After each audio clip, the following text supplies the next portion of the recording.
Hello, I'm Neil Saravanamuttu. Welcome to the Better Ottawa podcast. Today we have the municipal panel, so I'd like to welcome here in the studio Joanne Chianello, John Willing, both former beat reporters for City Hall in Ottawa. So welcome to you both. Thanks, Neil. Hi, Neil. Good to see you. Great. So listen, today we are going to talk about the provincial election that happened last week and its implications for the City of Ottawa. So let's begin with some of the results. Now, we all know that Doug Ford and the Ontario Progressive Conservatives are back in with another majority, a third majority, and will be in for the next 4 years. So in terms of the number of seats, PC's won 80 of the 124 seats. That's up one from where they were going into the election. The NDP came second with 27 seats. That's down one from what they previously had. And the Liberals are now, they came in third with 14 seats, which is up five from where they were previously, which is important because it means they now have party status, official party status. However, what's notable for the Liberals is that they were unsuccessful in having their leader, Bonnie Crombie, elected in her riding in Mississauga. So what does this election mean for the people of Ottawa? That's what we want to explore today. So first, let's talk about some of the local results. And Joanne, going into the election, we had the Liberals holding 4 seats. We had the Conservatives holding 3, and we had the NDP holding 2. So what happened locally? Yeah, so the PCs may have had a pretty good election province-wide, not so much in Ottawa. They did keep 2 seats. One of them in Carleton riding, a new MPP, but a familiar name to us, George DeRuse. He is, of course, the councillor from Osgood Ward. So he is now a PC MPP, possibly a cabinet hopeful, because, you know, if you look around the Eastern Ontario region, he's actually one of the more senior people, someone with experience in government, which is kind of, amazing to believe. That also means for the city that we will be having a by-election in the next few months at some point, so watch out for that. There's Stéphane Sarrazin. He is the PC member for Glengarry Prescott Russell. That's mostly a Eastern Ontario riding, but has a little bit of Orleans in it. The Liberals did very well. Not only did they keep all of their seats, they picked up one. So you've got Karen McCrimmon in Canada Carleton. She's a very awesome woman. And she won. She was actually a Liberal MP. And she left in 2021 for health reasons, but came back in a by-election for the province and then won again with a fairly good margin this time around. And I'm going to group together some veteran Liberal MPPs, Stephen Blais in Orleans, John Fraser in Ottawa South, and Lucille Collard in Ottawa Vanier, which has always been Liberal. It has never been anything but. They all won their re-elections by huge margins, like all of them over 50%. One of the great wins, I thought, for the Liberals was in Nepean riding, was Tyler Watt. He ran last time, lost by about 2,000 votes to Lisa MacLeod, which was pretty good already. Lisa MacLeod did not run again in Nepean. She has been the MPP there forever. PC's lost there, and by a lot, like by 4,000 votes. So I thought that was a great win. So the Liberals now have 5 seats in Ottawa. Ottawa Centre, very well-known name there. Well-known to you as well, Neil. I know, Catherine McKenney. They were a councillor for the downtown area for 8 years, 12 years, 8 years. No, I can't remember. I think 8. And then, of course, ran unsuccessfully for mayor. They ran a great campaign. I have to say, in the interests of transparency, I helped out on that campaign a bit. Me too. Yeah, okay. Yeah, it's really weird from being a journalist. I was a journalist for 30 years, so this is like the first time being in slightly partisan politics and seeing politics from the other side. It was really fun. Catherine won by a huge margin, almost 19,000 votes, one of the biggest margins of an NPP win in the entire province. And Catherine will be joining two-time NDP MPP Chandra Chasma. Chandra Pasma. I always get Chandra's name confused. But Chandra won in Ottawa West Nepean in 2022 by a hair. Like literally, we didn't know the actual results, the final results, till the next morning. But she beat Jeremy Roberts last time around by less than 1,000 votes. And this time around, she won by more than 8,000 votes. So I think it speaks very well to the kind of MPP she has been for that region. So it's not changed too much. The PCs are down 1. The Liberals are up one in the city, so that's good for the Liberals. It's not always so good, though, when the majority of the party represented in your city is in third in Queen's Park, right? Because you'd like to have a few people in power to get some stuff for your city. So we'll see how that works out. Yeah. So, John, any surprises from the local races? Well, I was looking at Nepean riding. I was keeping my eye on Ottawa West Nepean for the reasons that Joanne just talked about, it being so close the previous time when Pasma beat Roberts. But yeah, I look at Nepean, Tyler Watt. Why do you think he won? I don't know. And I thought that that the party had a bigger brand advantage over beyond what Lisa MacLeod brought to it. So I thought the PC brand in Nepean was strong enough to outlive Lisa MacLeod and holding that seat down. But I think Tyler Watt had a name recognition from the last election too. Perhaps people in Nepean like the fact he's a nurse, right? So I think that people recognize that and saw a lot of value in that. But I thought, and it's important to note, I think the PC's had a pretty good candidate too, and Alex Lewis, who has been around the political scene in the city for some time, for as long as he's a police officer. He's been around even when Joanna and I started covering City Hall back in like 2009. I remember that he was part of the City Hall fabric. I think. Yeah, I got a lot of time for him, and I was surprised that he could not do it there. Yeah, but I mean, like, look, I think maybe yes, that was shocking to say the least. I thought Nepean would stay blue, and then over at Ottawa West Nepean. I thought it would be closer. I was really keeping my eye on that, but it became clear as it got past 9 o'clock when the polls closed that Pasma would hold on to that seat. But out of all those ridings, for sure, for me, like Nepean, the switch to Liberals was very shocking. One thing about Tyler, what I have to say is that he seemed to work really hard. Yeah, and I think there's a lesson here for candidates that hard work can pay off. It's pretty tough in a party system to break through sometimes, but there's an example, at least what I believe might have happened here. And I think there's, if I can jump in, a little bit of authenticity too. Tyler Watt is from Nepean. And I know that in 2022, he is a registered nurse, openly gay, relatively progressive. People thought he should run in Ottawa Centre, that would be more a better match, right? Somehow. And he said, no, I'm from Nepean. I'm running where I live, right? And I think that is great. And I think that people recognize that authenticity. And also Nepeanites love their own, like nobody I've ever met. Absolutely, yes. Yeah. Oldie time Nepean. They love Nepean. So good for him. Okay. And John, anything in terms of cabinet, what cabinet positions for Ottawa might mean? I mean, anything further than what Joanne was saying about George Giroux? Well, that makes a lot of sense. I think that it would be nice maybe for the Ford government to have some cabinet representation from the city.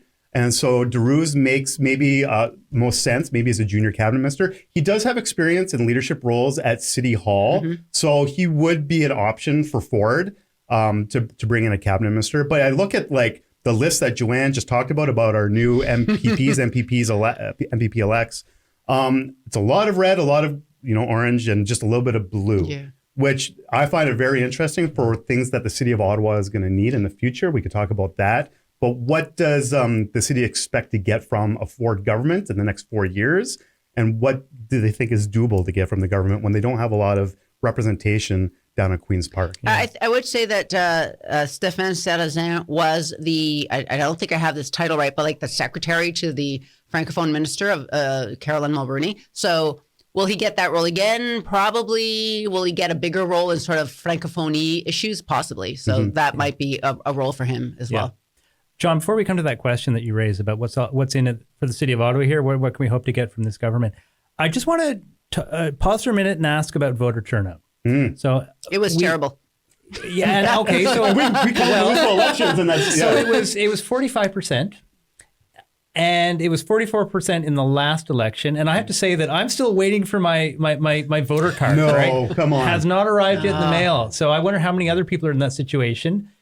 I had to look up where to vote on the internet. So what's your take on voter turnout? I have to confess that I was worried it might be lower, like other people. And that we could even see it eke into the high 30s, which is where municipal elections are, which is also terrible. But then I actually looked it up and I thought, the fact we're relieved it's not 44% is horrible. And when I looked it up, 45% is the second worst turnout. So Yeah, last time we had the worst turnout, and this time we have only slightly better.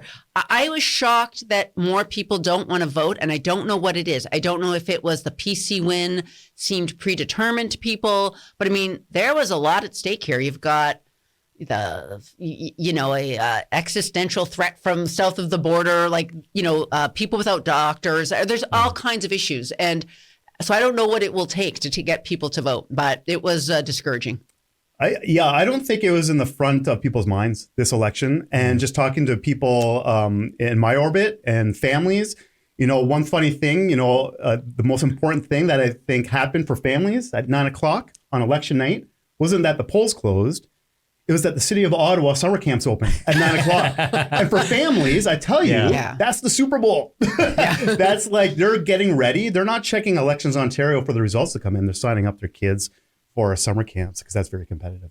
But no, I don't think it was in the front of people's minds. I think that the federal situation is sucking up all the air in the news cycle for Do you sure. think it's confusing people like that? There's these two kind of elections going on at the same time. It was called so quickly. Oh, and like Ottawa too. A lot of people's minds are on the Hill. Yeah, right. A lot of people have their livelihood tied to what happens on the Hill. And so they're looking very closely at federal politics in the city all the time. So, that's what we always, the province is sometimes the third fiddle when it comes to all the levels of government. And I think in this city, there was and it's a winter election. I think that what's going on south of the border, people, I don't know if they made the connection between why Ford thought he had to go and call an election to the Trump situation south of the border. I'm not quite sure if that was in the front of people's minds. So a confluence of many things led to this really abysmal turnout. Well, they obviously didn't care enough to punish him for that, right? Yeah. I don't think this election was remotely necessary in any way, but people weren't mad enough to then punish him the way they did David Peterson, right, with a loss. And I don't think there was often elections are about personality clashes at the leadership level. And I don't think there was that much drama at the leadership level in the provincial election. I think there were a lot of people who knew the premier was and the leader of the PC party. I'm not convinced a lot of people knew who the other leaders were. Have been shocked in the weeks leading up to the election to mention Merritt Stiles' name and said, I met her. I quite like her. She's great. And who is that? And and these are educated people and they just had no idea who she was. She just wasn't on the radar, not just in this election, but in the couple years leading up to this. And so, as you say, there's not the drama there.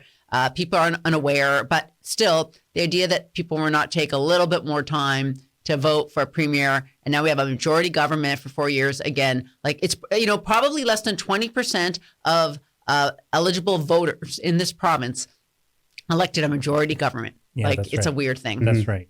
Yeah. This government was elected with less than 1 in 5 Ontarians who could vote supporting the party. But that's the nature of democracy. That's it. Yep. That's what it is. That's what we got. So let's talk about what this election means for Ottawa. And obviously the LRT was turned out to be the big issue that got the airtime. But before we turn to LRT, can we just talk about some of the other issues that affect cities that you would expect to talk about in a municipal election? So I'm thinking an issue like housing. So John, what was it there that the Conservatives put forward that talked about housing?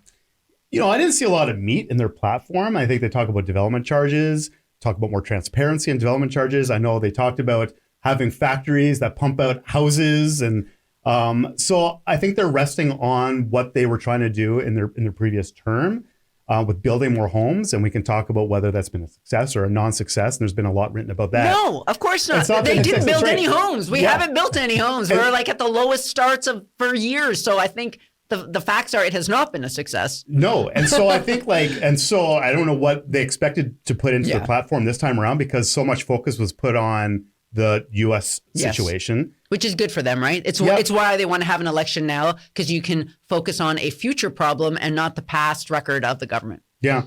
So if they're if they're going to action a mandate from this election on housing, then I'm not quite sure what to expect from this government. Yeah. Okay. Joanne, can we talk about some of the other Conservative promises on other municipal issues? Okay. So again, before we get to transit, and we've talked about housing, the NDP and the Greens both had essentially what amounted to a new deal for cities. Yeah. They were talking about new financial arrangements that would help cities with the very difficult financial position they're in. Did the Conservatives offer anything like that?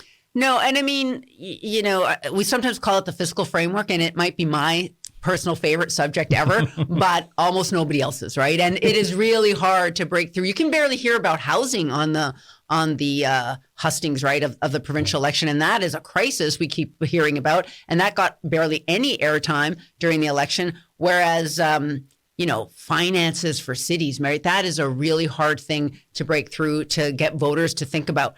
And so the PCs, what I find is that they tend to talk in terms of specific programs or funding announcements for issues, right? So for example, they'll talk about investing in roads, or they have like the housing infrastructure program or the housing enabling water systems fund. And that just means basically we need to upgrade our sewers and water system to have more houses, and they'll give you some money for that. But you have to apply every time, right? So these programs are worth billions of dollars. It's not that it doesn't help municipalities, but it's not nearly enough to help close that infrastructure gap in every municipality, all 444 of them in Ontario, right?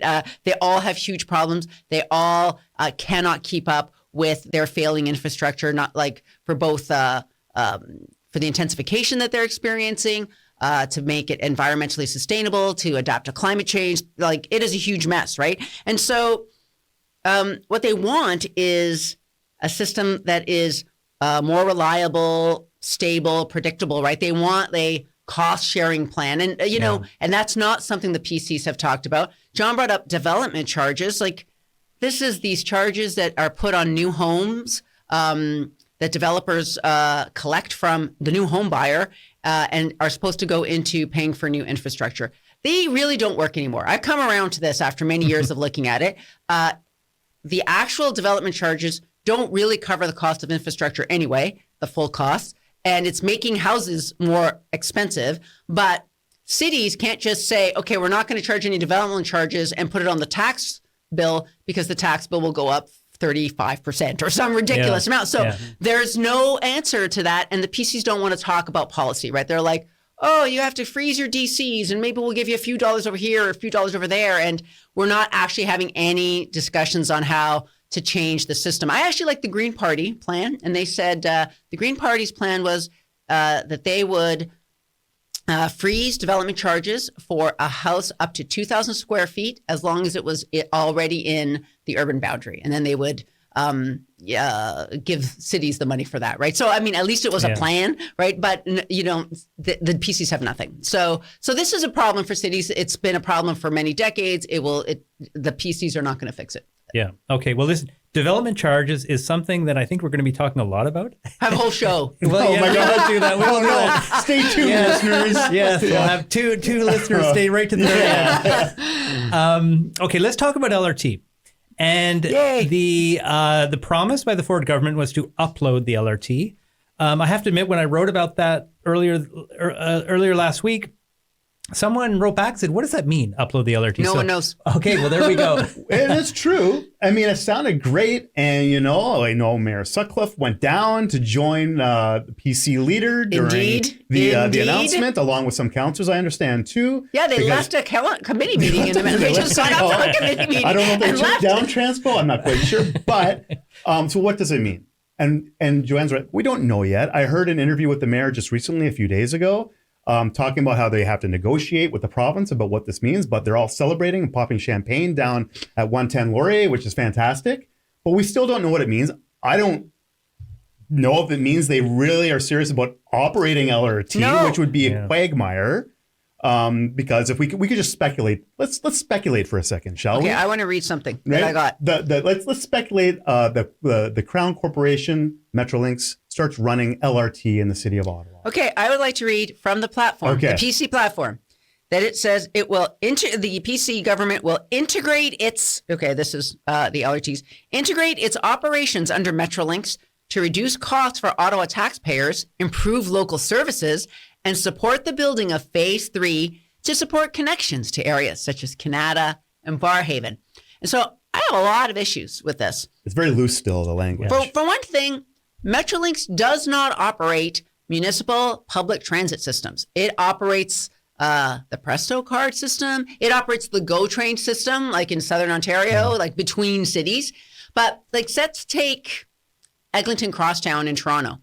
It is like, it'll make us feel better about the Confederation line. It is like many, many, many years overdue. It's $1 billion over budget. Like it's, and it's not open yet. But if it ever opens, it's going to be run by the TTC, the way that OC Transpo runs the Confederation line and runs the Trillium line. So I do not see how it's going to operate that unless Metrolinx is going to do something it has never done before in its existence. So I don't get that. And also, if it's going to support LRT3 down to Canada and Barrhaven, and we have heard that this deal is going to save us $3 to $4 billion over the next couple of decades. Well, those connections are going to take up $3 to $4 billion alone, right? So more, yeah. So I don't know how Joanna, this works. I think the number that the Premier quoted was it would save the City of Ottawa $4 billion over 30 years. So yeah, and that was, as you mentioned, covering Phase 3 out to Canada and Barrhaven. Mm-hmm. I mean, yeah. So those are already billions of dollars. We know that already, right? And so what I don't understand, and I don't know what you're looking at, is like when you talk about how it's supposed to help OC Transpo service, improve the service, how will it do that? Well, you mentioned correctly that Metrolinx doesn't run an inter-municipal service right now, but there's no saying that the Ford government would direct Metrolinx They're to not do going that. to do that. Come on. That would be all do you sorts really of problems. think that's going to happen? Of course it's not, because like OC Trans would be running a bus service and the province would be running a rail line. And we don't even know if this means the Trillium line too, by the way, which is, LRT-esque, but not quite. So that would be like making those two, like that hand and glove happen would be very difficult with our large system. And so I don't know what Ford means by this. We don't even know, quite frankly. We've done the studies, the city, about expanding LRT to the southern suburbs and the western suburbs. We don't know for certain if this is the technology, I think, yet. We've done the studies. We know it's going to cost billions and billions and billions of dollars. And I think we want to expand it because we're investing so much already into LRT. But I think there are a lot of people in the city who've seen the LRT operate to this point. And quite frankly, I think it's working okay right now. And I think the second phase will be better. But I think there are some questions, and I think these are questions brought up by upper levels of government at some point too. It's like, wait a minute, is this the technology we want to keep on using? And there's going to be, I think, a debate on that. You think that we would like completely like replace all the trains we've already bought? No, but I mean, the question is expanding the rail further. But it would be expanding a line, right? Well, or one, or not, maybe both, maybe just one. And so I think there's another shoe to drop. I think there's more debate to happen on this. I don't think it's just going to happen overnight. I just have a feeling that discussion about expanding LRT to both suburbs or just one suburb, that's still a live discussion. What I also would like to know, again, everything's in the details, is we pay Rideau Transit Maintenance $4 to $5 million a month. We don't know exactly how much because the city refuses to tell us how much they pay every month, but that's another discussion. That could be another show. So is the province going to pick that up? I think at the original announcement, I think reporter asked, and it did not sound like that's what they were going to pick up. Or what about the legal fees we're going to have? I mean, we know that the city we know very little actually, only that the city is embroiled in arbitration with Rideau Transit Group and possibly SNC-Lavalin over the Trillium line, and they are supposed to be dealing on a settlement for contract disputes on that worth possibly hundreds of millions of dollars. Again, this is discussed in camera. We don't know any details. We don't even know what it's about. Is the province going to pick up these legal fees? If they did, that would actually be a huge help, like an immediate huge help, because I don't know where we'd get that money. But again, how we draw the line from this vague announcement to we will improve the bus service, I think there's a lot of blanks to be filled in. Yeah. How do you get more people to ride the transit system? I think that's the big question too. And we can talk about the fare price right now too at $4, and oh my gosh. Yeah.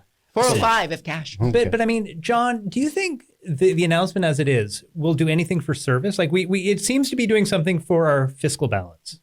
But is it going to do anything for service for the riders? I don't see like in the speculation that the province operates a train system. I don't think so. That's to say that our people can do a better, that's pretty much saying our people can do a better job than what OC Transpo is doing. I don't know what the magic solution is to making that happen, whether it's a maintenance thing, whether it's an operation thing. I just don't think it will be better with the province running LRT. Well, though, I think, though, to be fair to Mayor Sutcliffe, what he's been saying is the province picks up some of the costs of LRT, which is just a big sinkhole of money. Sorry to use the word sinkhole, unintended. But the province picks up money we would have used on the LRT that then we can perhaps use on the OC Transpo bus service or even the frequency of the train service to make the service better. But again, I think we need to see a lot of details on that. Okay. And speaking of details, I want to come back to your fiscal framework. And, you know, who doesn't? Who does not want to always come back to fiscal framework? One of the issues we have with the transit budget in 2025 is this $36 million deficit. So does this announcement do anything for that deficit? I don't see immediately. how. No, I think this negotiation of this supposed upload to the province is going to take some time. Maybe that's what their new City of Ottawa office. Remember, the province had a new office for the. Oh, Sean Webster, he's a very nice guy. Yeah. Well, maybe they'll be involved in that. I'm not sure he's involved in that, but okay. Is it still going to exist? I don't know, but I don't think it fixes the transit financial conundrum for 2025 or 2026, or maybe not even 2027. I don't know, but I think that's just I think about like the city needing to find some savings in transit. I think of the word, Joanne, optimization. And how, which is so a dirty optimal. word now. So optimal. Which is a dirty word now when it comes to transit in the city. But I don't know. Diane Dean said that told me before she Former passed counselor? away, that and she was the transit chair when they did the optimization. She said that was one of the biggest things she regretted is following through with that because it just took off. It took away so much service from people, and it made getting around the city that much more inconvenient, and that's when the trickle started of losing ridership. For people, and for viewers and listeners wondering what we're talking about, is pretty much it was route cuts, right? I forget what year it was now. It was like 2012, 12, 13, something like that. Yeah, and so that's what happened. And so when the city is looking to find tens of millions of dollars in their transit budget, the fear is they go to something like, how do we rejig the transit service to make sure we can pay for this? Although I would also say we covered a lot of budgets and there was never any money. And then somehow at the end of the year, there's always some money to cover things. So if they think that, like if the mayor and other folks at the city think they are getting some money down the road from the province, maybe they can shore up that hole. I don't know. But I'd like some details on it because I think they are, the stuff coming out of City Hall is very vague on this stuff right now. So during the election campaign, the premier was in Ottawa a couple of times. The first time he came was to make the announcement about LRT and uploading the system. As you'll remember, Mayor Sutcliffe was there at the announcement, as were a number of city councillors.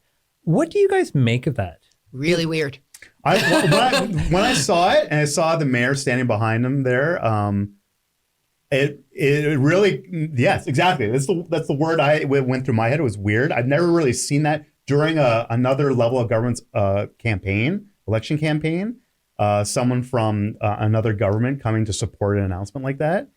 But look, if you're Mayor Sutcliffe, you probably know that Doug Ford is going to win the election. It's a safe place to go. You build some goodwill, perhaps some more goodwill with the premier. It sounds like they have some decent goodwill between each other. And so it was a safe decision to go down and stand behind the premier. So I know he was asked by reporters, said this is, Mark Sutcliffe was asked if this was an endorsement of Ford. And he said no, that they were asked to come.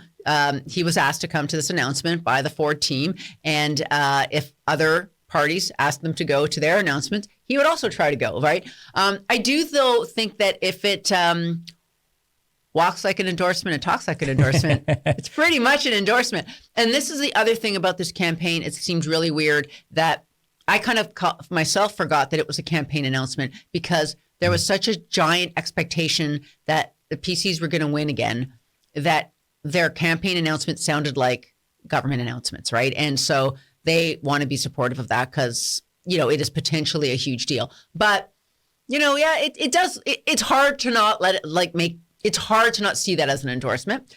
And I don't know that it helped one way or the other. And also the mayor is a political person and he's allowed to do that. Well, I was trying to think, actually, would have the former mayor, Jim Watson, have gone to an announcement like that? And my gut instinct is say no. Yeah. Because he's a very political guy. He would know the optics of going, and even though he's a partisan person, but showing up for a partisan campaign announcement. Mayor Sutcliffe could have easily put out a statement. Yeah. I mean, reporters would have gone to City Hall right away to get his take, and he would have got a lot of airtime but he just decided. Well, Mark to and be Doug there. have a very bro relationship, right? That Jim and Doug never did. Yeah. And which is a little also weird, like with the T-shirts and the donuts and all the things. Like, yeah, they're very chummy.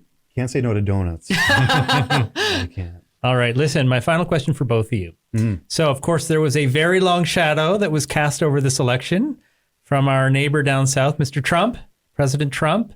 That was at the doors. It was not necessarily the top of mind issue, but it clearly had a major impact and was and I would suspect was a major driver for why this election was called when it was called. I would like to get your thoughts on whether the Trump shadow how it will play into our next election. Probably there will be a federal election this year, perhaps quite soon. But we've also got municipal elections in 2026.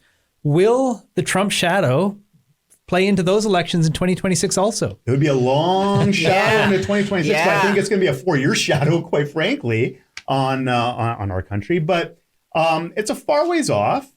And I know it's a tough Just to remind people, the election is in October of 2026. That's well over 20 months away. That is a lifetime in politics. So it might be, but who knows? But the thing is, we don't know. Like, every day brings something different in U.S. politics that impact Canadian politics intimately about policy making. So how does that trickle down to our municipal governments is the question. Well, we see some banter happening at our City Hall in Ottawa about this. But I would be surprised if it lasted all the way into a municipal election campaign in 2026. But I think it's going to be like presence, like almost like that cloud that follows you around that you don't know if you're going to get rained on at any time. But it's going to be like that. It's not really like the threat of it, because by then we'll know have some consequences of it, right? So do we have we have seen tech companies leaving town and moving south of the border. Shopify is not exactly flying the Canadian flag as proudly as some of us might like these days. You have whoever wins the next election, which I think will be called very quickly, especially if the Liberals federally, because if you're the Liberals, like the PCs, you'd like to run on the threat of Trump as opposed to defending your record over the last 9 years, which the polls did not show people were super happy about at the end, right? So, but whoever wins the next federal election probably will shrink some of the public service, right? That is not good for us in this city. So there's going to be economic ramifications on the city level.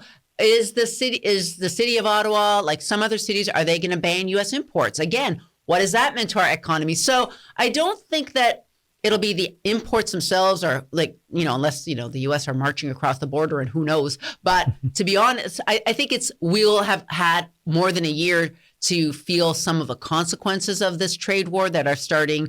We're recording this Monday. They're starting at midnight tonight. Right. And so so there may actually be ramifications that we're like, okay, this city has been impacted, and how does that affect the municipal election? Well, you think the obvious answer here is it's going to affect the by-election in Osgood. U.S. tariffs is going to be the central issue. Yes, I just see also, we're recording this on Monday, I see a special council meeting is being called to decide what to do about Osgood now that George Drews is going to you know what, I did actually hear the mayor gave a news clip saying that there's a by-election, so his seat will have to be declared vacant, and there'll be a by-election. Yeah. That'll be maybe the number one issue in the by-election. Yeah, US you think tariffs. Well, who knows?